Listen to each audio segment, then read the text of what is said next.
บ่เลือกสัญญาโทรตามจนหอดห้องการเริ่มออกจากบ้านก็ดังทันที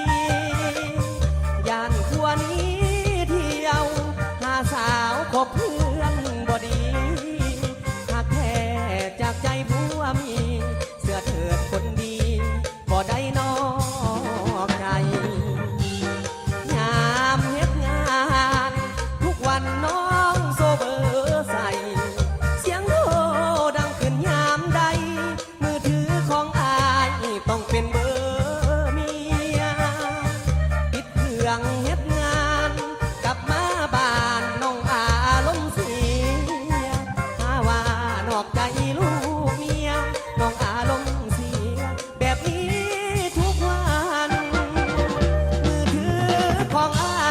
ยบอกคือไผมีแต่เบอร์เมียฮับซาน้องก็อารมณ์เสียโทษว่าเมียค่อยหักค่อยหลายขอโทษเด้อหมู่บ่สะดวกต้องขออภัยมืออื่นสิเปลี่ยนเครื่องใหม่เครื่องนี้บ่ใส่มีแต่เบอร์เมีย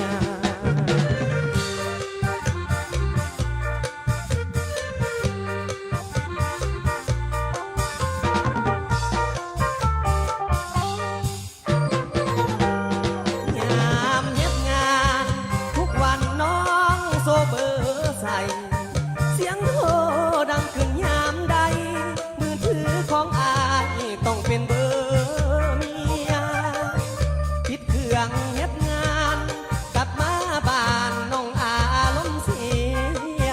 มาว่านอกใจลูกเมียน้องอารมณ์เสียแบบนี้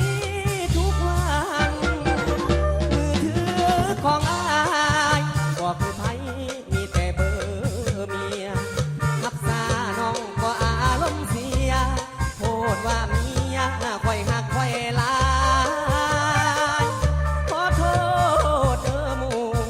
บ่สะดวกต้อง